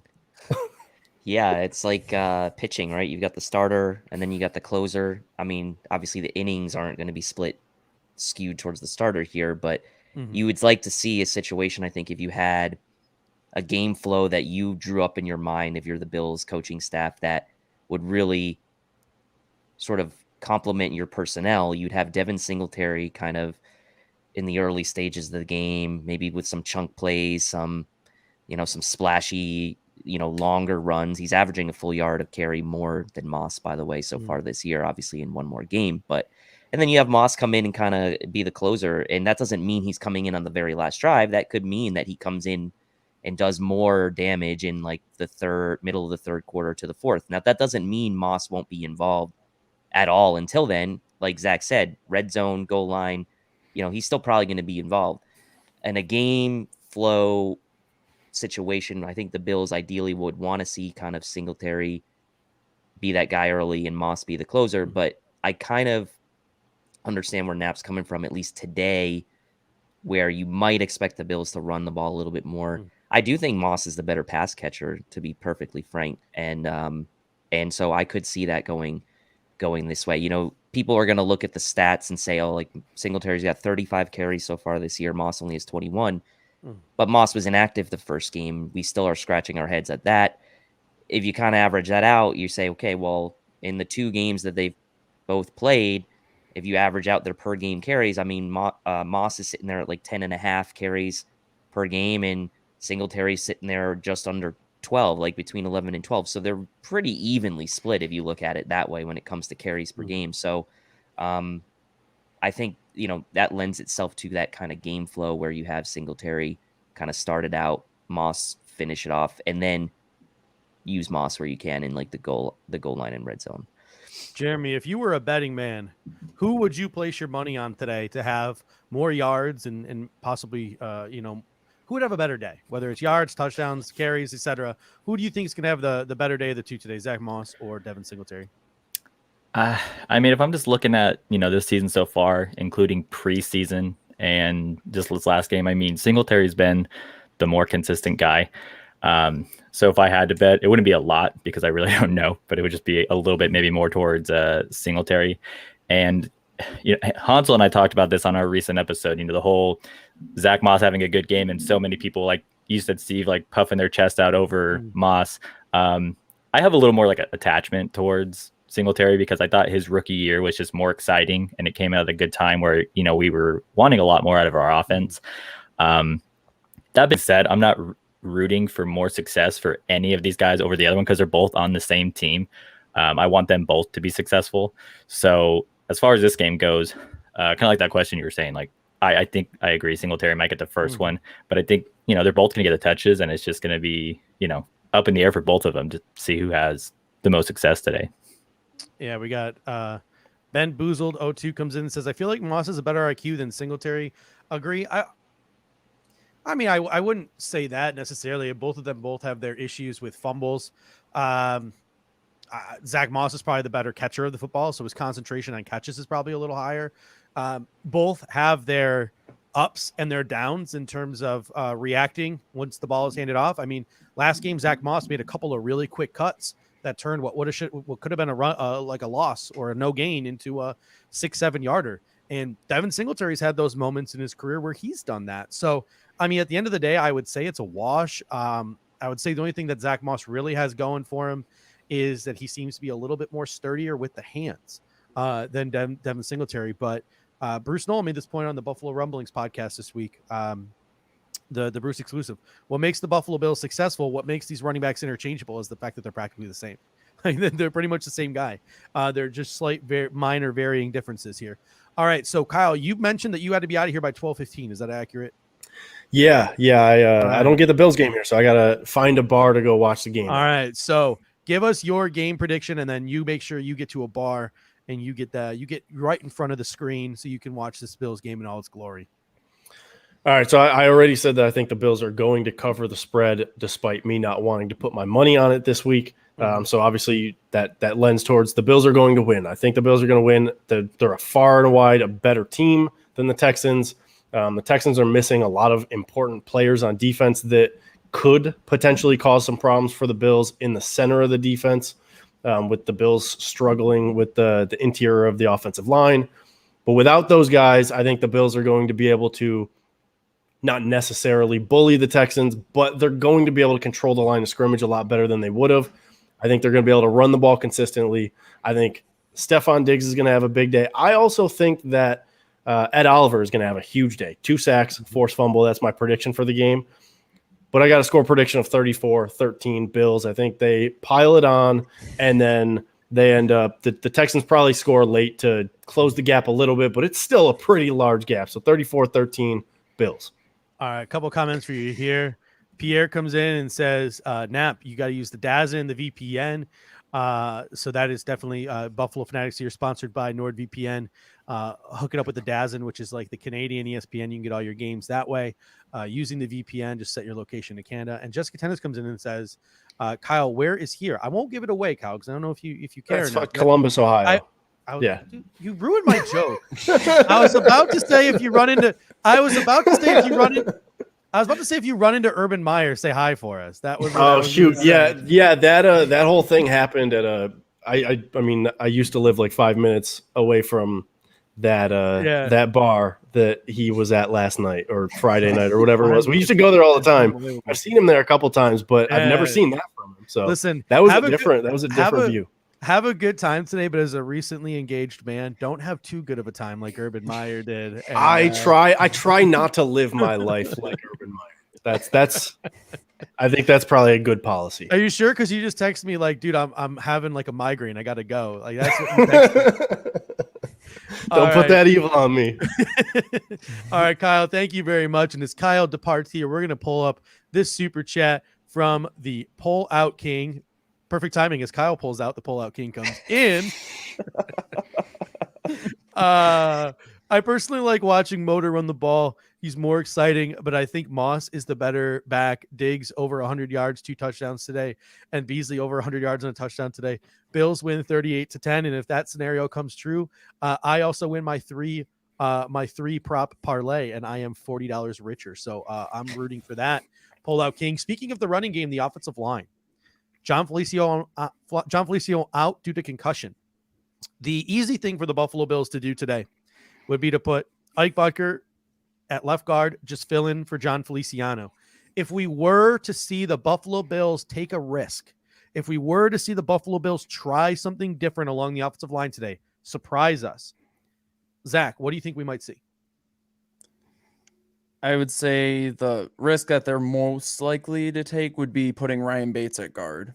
I mean, as much as I like this whole theory of possibly moving Darrell Williams to right guard, Pierre, I don't see that happening. I just don't see that happening. Not at this point of the season. I really like this comment here from Dan Van. Dan Van K says, I used to be the Pull-Out King. Don't get too cocky. Jeremy, what are your thoughts on the Buffalo Bills offensive line through 3 games, and what do they got to show us here against a Houston Texans pass rush that, outside of Whitney Merciless, not too many names here? What do we need to see here from the offensive line? I think we're all just waiting to kind of see like consistency across the entire line. The Pittsburgh game, there was a lot of poor play. And then this past game, it just kind of feels like every week it's like somebody is just playing terrible. So I think that's what we want to see. And like referring to your last question, I think if we see a risk or a change, maybe it's Spencer Brown at right tackle for a few snaps or more snaps. I've seen a couple of people say that today on Twitter too. One of my favorite follows on Twitter, Merck, he said, like, listen, Like guys like Gregory Rousseau and Spencer Brown might be more ready than we think. And Darrell Williams was awful in the first game, and he's been mediocre since. If you feel confident in Spencer Brown, pull the trigger. You know, you got to put the best 5 out there. You got to make it work. You got to protect Josh Allen. Spencer Brown is the future, even though we just paid Darrell Williams. The riskiest and possibly the biggest risk reward would be to move Ford over to left guard, put Williams at right guard, and put Spencer Brown at right tackle. That would be the way to try a risk reward situation, because as good as Darrell Williams was last year, he hasn't really been that good this year. So if you're willing to mix it up a little bit, you know, it's a double-edged sword, right? Because you know that Williams is capable.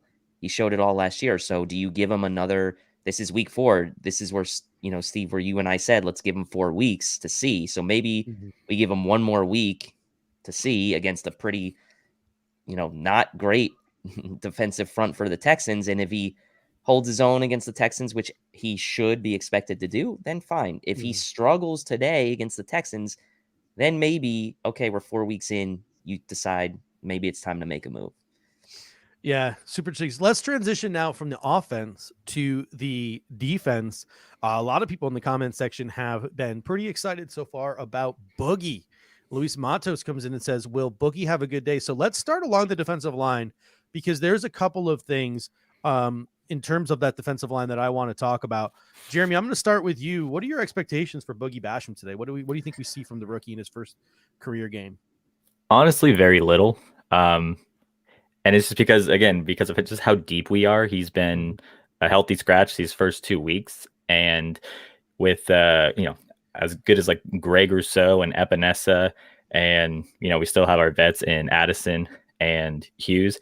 And what's interesting to me is that Epinesa has been playing so well, and he only had like, I think 30-something% of snaps.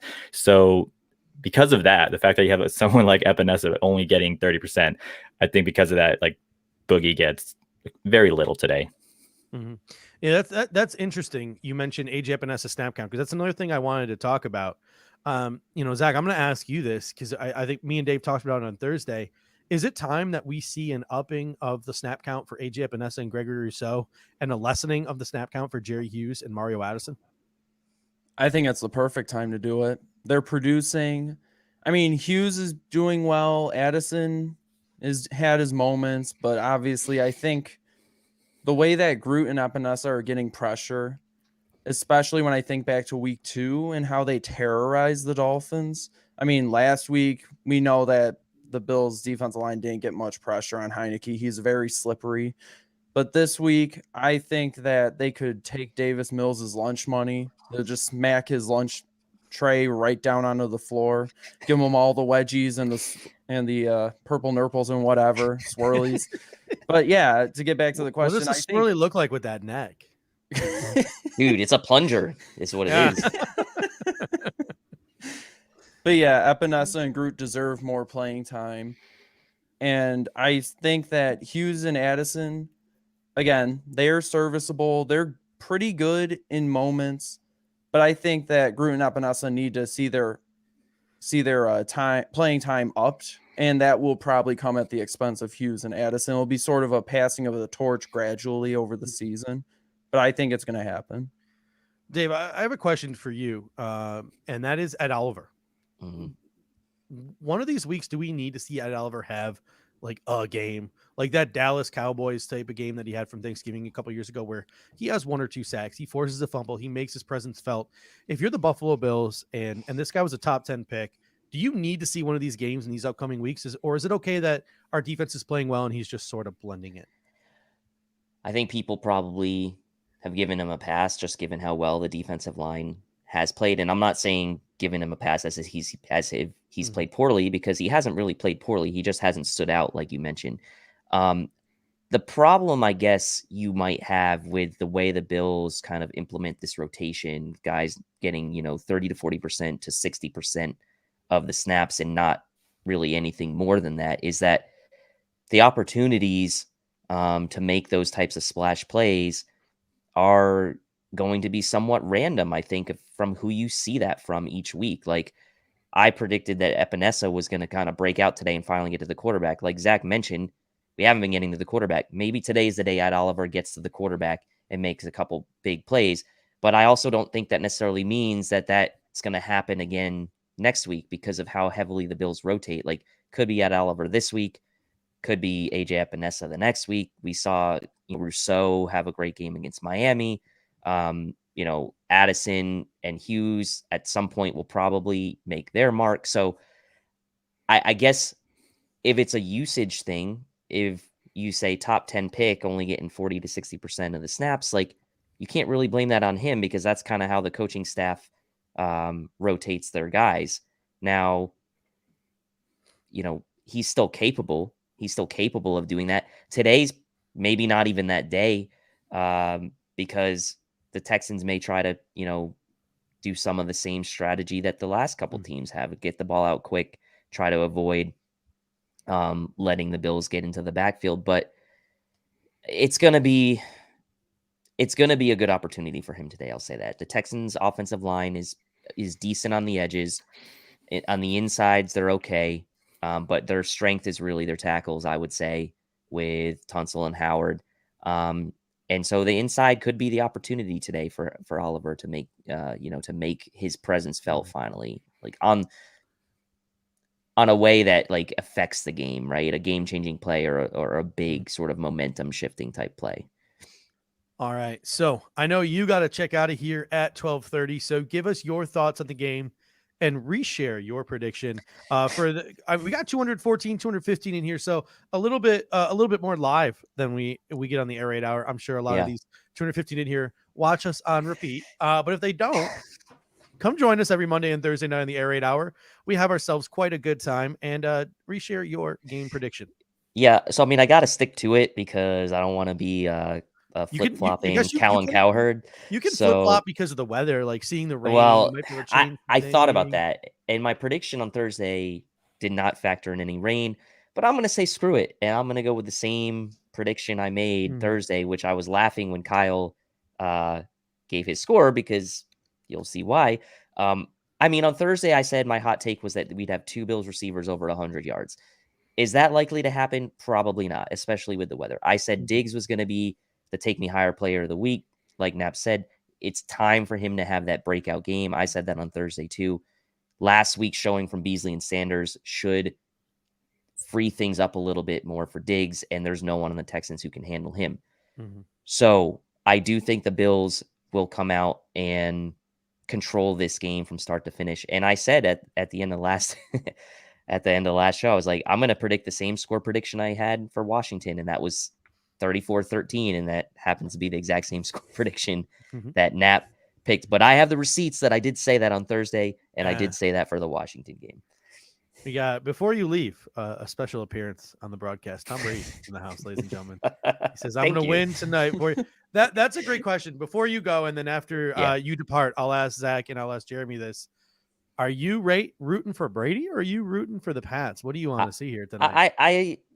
You guys know I don't tweet a ton. Like I do here and there, but most of the time I'm a man of few tweets. But the other day I saw these people saying, I'll never root for Brady. I'm rooting for the Pats. And that just blew my mind. In what world would you root for the Patriots? I'm sorry. I'm rooting for Tampa to win. We got to win the division first. Belichick's still there. Like a lot of the same guys are still there that we've hated all along. The organization is really who you should disdain, right? Have disdain for. So, yeah, I'm rooting against the Pats. I'm rooting for Tom Brady to shred them. Awesome. All right. So that'll do it for Tilt Money on today's BF Tailgate. You can catch him along with myself every Monday, every Thursday on the Air Raid Hour. Until next time, Dave, go Bills. Go Bills. And Dave is out. I'm going to try something new here. There's a new button that I have never seen before. Let me. Whoa. I don't know if I like. It works perfectly though.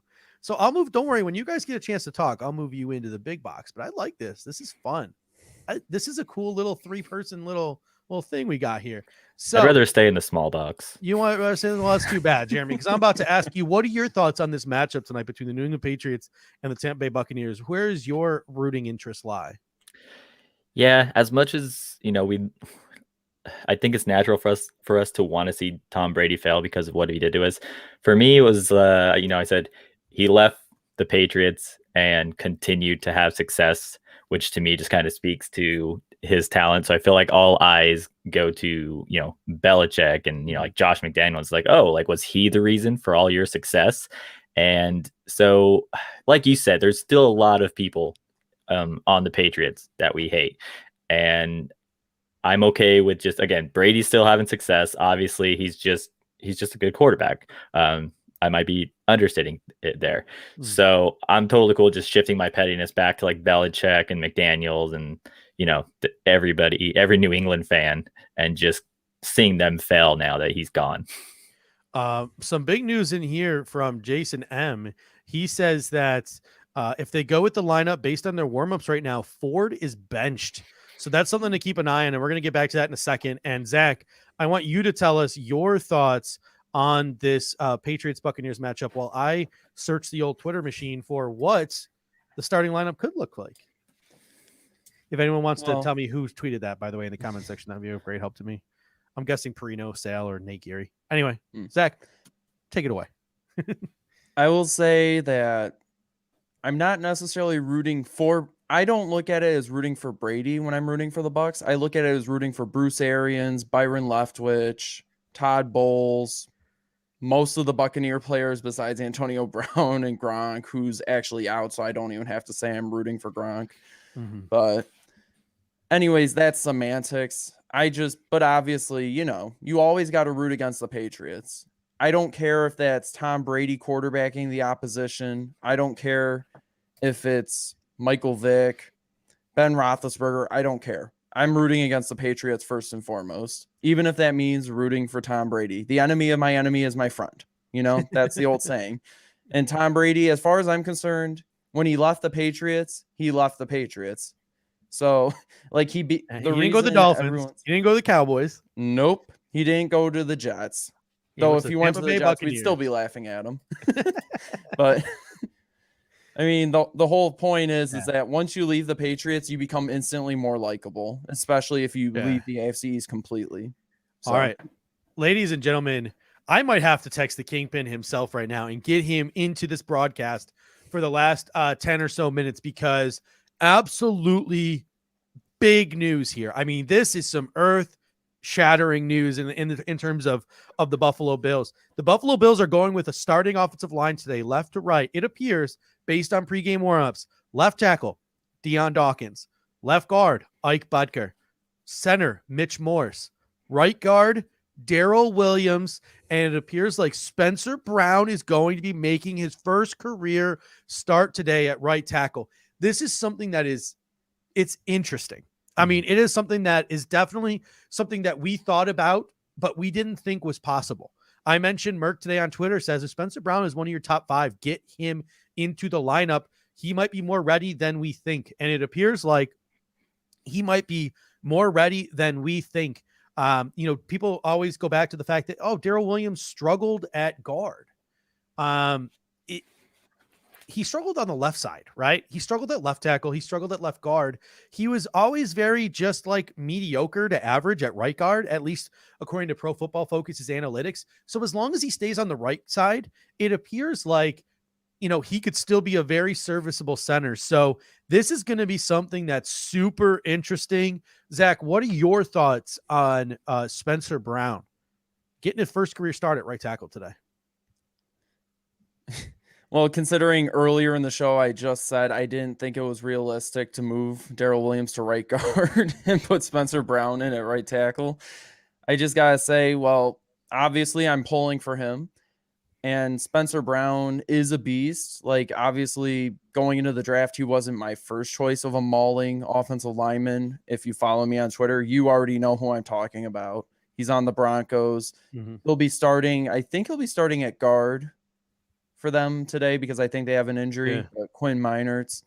I still think about what could have been, like if you could have swung both him and Spencer Brown and just demolished the league for the next few years. But anyways, besides the point, I'm pulling for Spencer Brown. Of course, any Bills fan is pulling for the people they draft. And I really hope that he succeeds. And I like the one comment I'm seeing where someone said, run right, run right. Yeah, just run to the right side of the field. Let's see Spencer Brown run over some people. I would love to see that. But what concerns me is how he'll do in pass protection. And it just, if your offense is a lot of passing the ball, you need a guy at right tackle who can protect against the pass rush. Mm-hmm. And again, I know this is something that he's probably been working on, and that's what he has to work on. So again, if you were going to do this shuffling, I guess it's a good thing you're doing it against the Texans and just see what happens this week. Hopefully you won't necessarily have to keep doing this next week. But if Spencer Brown has a good game, then this could be an audition. They might want to get these guys used to and comfortable against the Houston Texans so they can roll it out again against Kansas City Chiefs. Like, I mean, that's the funny thing, because you want to ask yourself, is this a 1 week thing because of injury, or is this something the Buffalo Bills are going to consider? Jeremy, do you think this is something the Bills are considering long term, or do you think this is based solely off of John Feliciano's injury? I think it's definitely, I mean, Spencer Brown at right tackle long term, absolutely. If he's long term, then, you know, obviously I think they move on from Darrell Williams almost as soon as it's smart to do so. This is definitely not something that I would have predicted happening by week 3 or by week 4. I mean, after how well Darrell Williams played last season and the contract we gave him, I was like, oh, Spencer Brown's not going to see a snap unless it's like garbage time or like Darrell Williams is injured. So a little surprising, but yeah, absolutely long term for Spencer Brown. And like I said, with Darrell Williams at right guard, you know, we'll see how well he plays. Obviously, I think he'll be on the team the rest of the season, but long term rest of the season, sure. But yeah, after this, I would imagine they move on from him. Yeah, I just got a message from one of my buddies. I don't know if anyone here ever watches the show, but occasionally my guy. There we go. I'm trying to get myself back. Trying not to have Jeremy just sit there and stare into the camera while not talking on the thing, but it's taking a second there.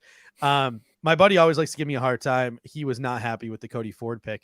I, for one, wanted the Buffalo Bills to take Dalton Reisner with their pick when they took Cody Ford. They went with Cody Ford.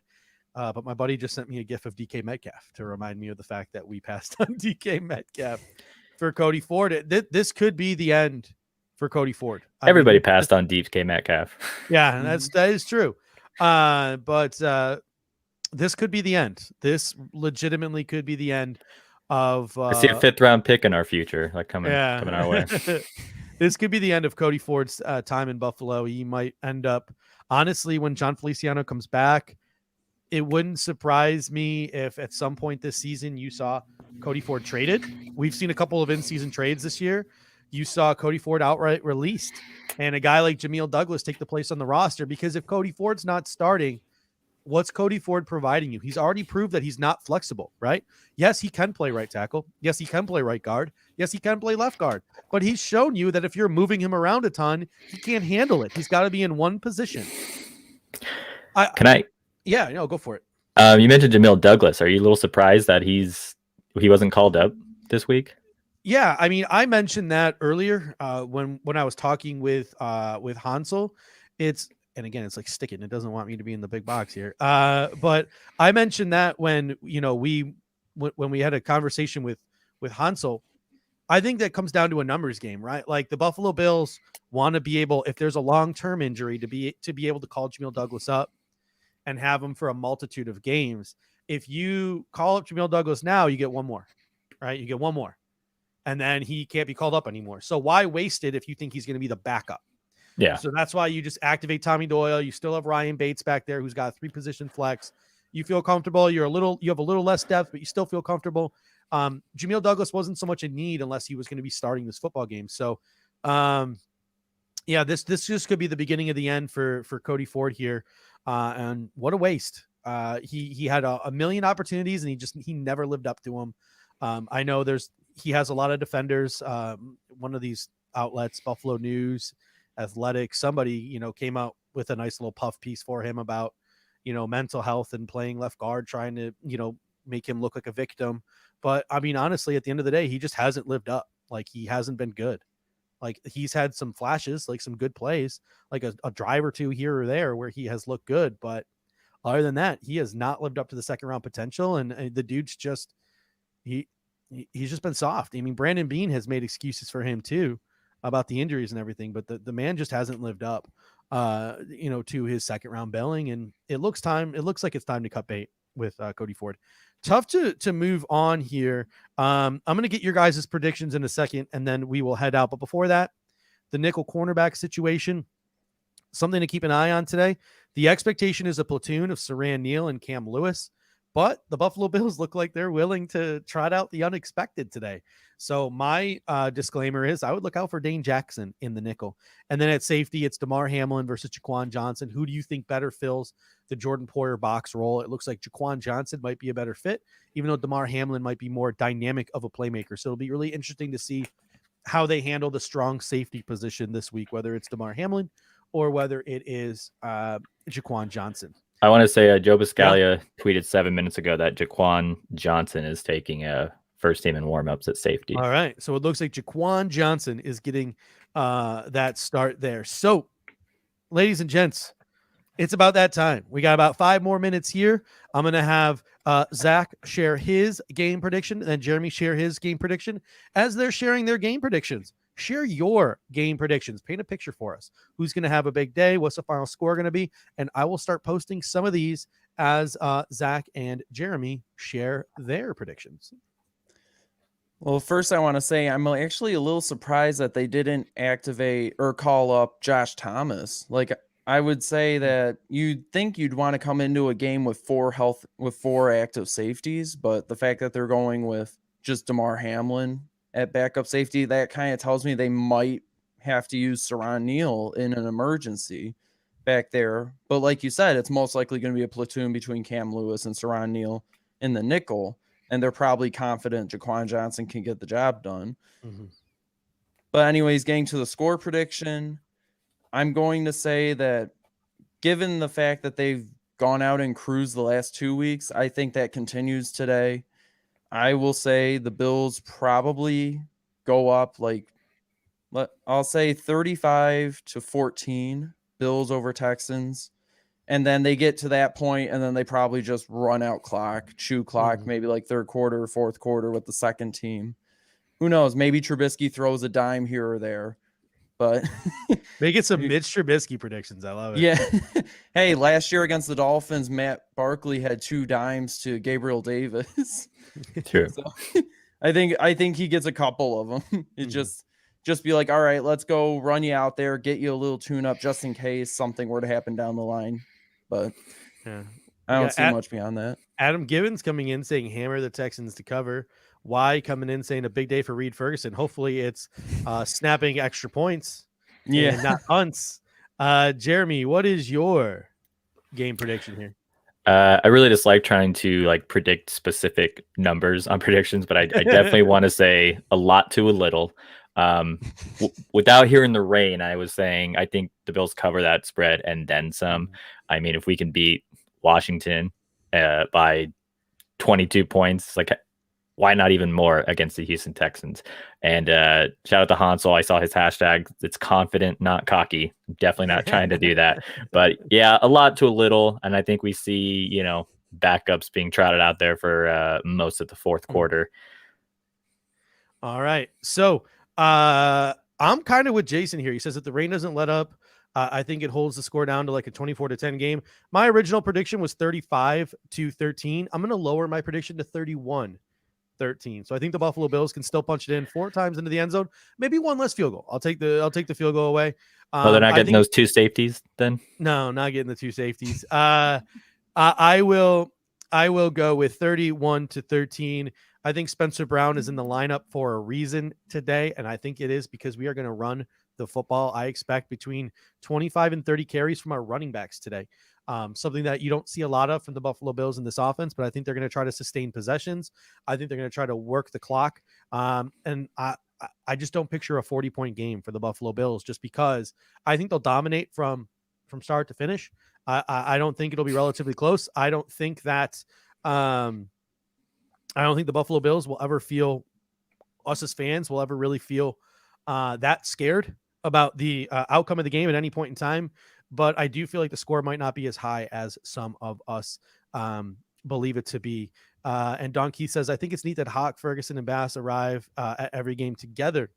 And my eyes are going to be on them today too, right? Because if this Buffalo team is going to make the playoffs and have home field advantage in the playoffs, these are the guys that you want to be competent, right? You want your special teams to be competent in the playoffs. So here's the first real weather test for Matt Hawk. Here's another weather test for Tyler Bass and Reed Ferguson.